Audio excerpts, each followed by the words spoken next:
자, 팀스 잉글리쉬의 파워 그래머 이번 시간에 부정사 배워보겠습니다. 부정사 to. 자, 많이 들어봤죠? 부정사를 모르는 사람은 없는데 부정사가 이름이 왜 이렇게 되는지 아는 분들은 많지 않아요. 그래서 부정사 to가 무슨 뜻인지를 먼저 보겠습니다. 안일 부에 정할 정자예요. 예전에 그 부정사 파트를 공부하면서 한 학생이 자꾸 해석을 하는데 엉뚱하게 해석을 하는 거예요.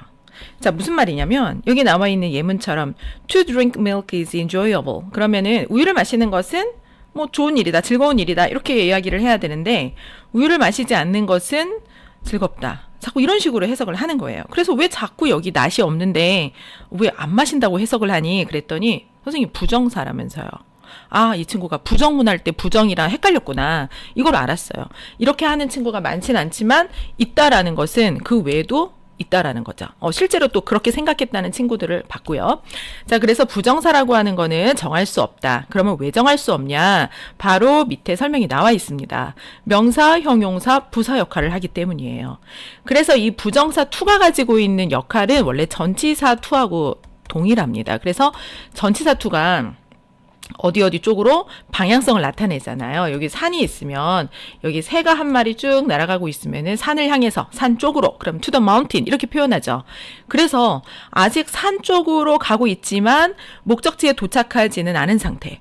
그래서 그쪽 방향으로, 그러나 곧 도착할 상태, 이것을 나타내는 게 전치사 to예요. 그러면 부정사 to도 이 전치사 to의 의미를 그대로 빌려온 거거든요. 자, 그러면 동작을 나타낼 때 한번 볼게요. 우리가 어떤 동작을 한다고 봐요. 그러면 이 동작이 계속 지속이 됐을 때 어떤 이 산과 같은 목적지가 나타납니다. 동작이 목적지라는 게 도대체 무엇이냐? 우리가 공부를 하는데 왜 하죠? 공부를 열심히 하다 보면은 실력이 좋아지죠. 또 실력이 그렇게 좋아서 시험을 잘 보면 나중에 좋은 대학을 합격할 수 있죠. 이런 식으로 어떤 동작을 계속 했는데 뭐뭐를 하기 위해서 했다. 그렇죠. 그래서 어떤 동작이 이후의 동작과 이후의 결과를 향해서 달려가고 있을 때 이 둘의 상관관계를 나타낼 때 이 to를 쓰는 거예요. 그래서 기본 개념은 똑같다. 자, 제일 중요한 개념 한번 보겠습니다. 자, 동사는 뭐가 들어간다? 동사는 서술어에만 들어가요. 거꾸로 서술어에 동사가 들어간다는 얘기죠. 그런데 서술어는 한 번만 나와야 되기 때문에 동사도 한 번만 나와요. 그래서 이 동사가 서술어가 아닌 자리, 즉 우리가 봤을 때 주어와 서술어가 있는데 여기에 동사가 들어가요. 그런데 이 보어가 들어가기도 하고 이 동사 뒤에 목적어가 들어가기도 합니다. 이 자리에 동사적 개념이 들어가야 될 때 동사의 모양 그대로 들어가 버리면 충돌이 일어나죠. 동사가 한 번 들어가고 또 동사가 들어가면 안 됩니다. 그래서 이때는 모양을 바꾸고 들어가는데 그 중에 하나가 to를 붙이는 거예요. 그래서 이런 자리에 들어갈 때는 서술어 외에 주어, 목적어, 수식어, 자, 주어, 목적어, 수식어 등등 들어갈 때 동사의 모습으로 들어가지 못하고 형태를 바꾸고 들어가야 돼요. 다시 한번 형태를 바꾸고 들어가야 된다. 그런 방법 중 하나가 동사 원형에 to를 붙이는 것입니다. 자, 뭐라고요? 동사 원형에 중요한 거라서 조금 굵은 걸로 했어요. 동사 원형에 to를 붙이고 들어간다. 자, 그런데 이 to는 아까 설명했던 전치사 to와 또 하나는 부정사 to가 있습니다. 그래서 요 기능을 구분을 해주세요. 아까 설명했던 거죠? 부정사는 정할 수 없다라는 의미이다. 왜냐면은 명사 역할, 형용사 역할, 부사 역할. 자, 그러면 이 명사 역할은 어디에 들어가는지 한번 볼게요. 요 명사라는 것은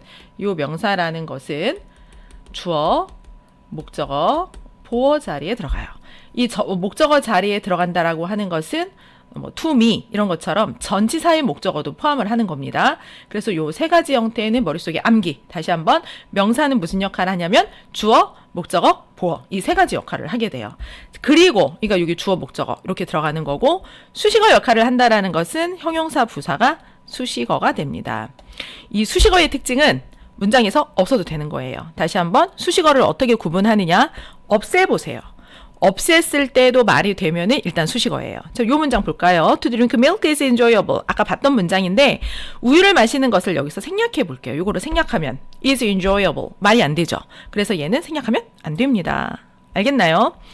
자, milk is good. 그러면 여기서 주어가 milk예요. 우유가 좋아요. 당연히 좋겠죠? 건강에 좋은데 칼슘을 만들어주고 좋은데 여기서 이제 그 보어가 enjoyable이 됐기 때문에 우유가 즐겁다는 말이 안 되잖아요. 그래서 to drink milk, 우유를 마시는 게 뭐 즐겁네요. 자, 그렇게 해서 표현을 해줬어요. 그러니까 우유를 마신다라고 하는 문장이 들어가야 됩니다. 원래 문장으로 하면은 뭐 I drink, 그쵸? I drink milk. 그래서 요 그 drink가 무엇을 마시다라는 뜻이 되기 때문에 반드시 타동사의 의미는 무엇을 이라는 개념을 넣어주라 그랬죠. 그래서 무엇을 마신다, 무엇을, 바로 그것이 우유를. 그래서 얘가 목적어가 됩니다. 그 문장의 패턴이 그대로 들어가고 앞에 동사를 변신해주는 to를 넣어줬어요. 그래서 지금 이렇게 그 네모난 가로로 표현해주는 게 뭐냐면 이 선생님과의 약속에서 덩어리로 인식해주는 거예요. 특별히 명사 역할하는 거. 자, 지금 여기 주어나 목적어나 보호 역할을 하는 세 가지가 중요하다라고 했잖아요. 왜냐하면 형용사랑 부사는 수식어기 때문에 없어도 돼요. 그런데 주어, 목적어, 보어는 없으면 안 되는 필수적인 문장 성분이거든요. 그래서 이것이 없애면 안 되기 때문에 특별히 괄호도 구분을 해서 표현을 해줍니다. 그리고 형용사는 편의상 우리가 이렇게 동그란 가로로, 그리고 부사는 이렇게 삼각 가로로, 꺾어진 가로로 표현을 하는데 부사 문장에서 굉장히 많이 나와요. 제일 많이 빈도수가 나오는 거예요. 그래서 그냥 이렇게 표현을 해줍니다. 지금 이 문장에서 주어가 뭘까요? 우유가 아니라 뭐예요? 우유를 마시는 것으로 바뀌었죠. 그래서 이 마시다라는 뜻이 뭘로? 마시는 것, 이렇게 뭐뭐 하는 것, 그러면은 명사로 바뀐 거거든요. 그래서 to를 붙이고 변신을 해줬어요. 알겠나요? 그렇게 해서 이제 이렇게 그 부정사의 개념이 무엇인지 우리가 간단히 배워봤고, 그 다음에 명사가 어떤 건지, 형용사가 어떤 건지, 부사가 어떤 건지는 따로따로 설명을 할게요. 좀 짧지만 문법에서 너무 중요한 개념이라 오늘은 개념만 설명하고 넘어가겠습니다.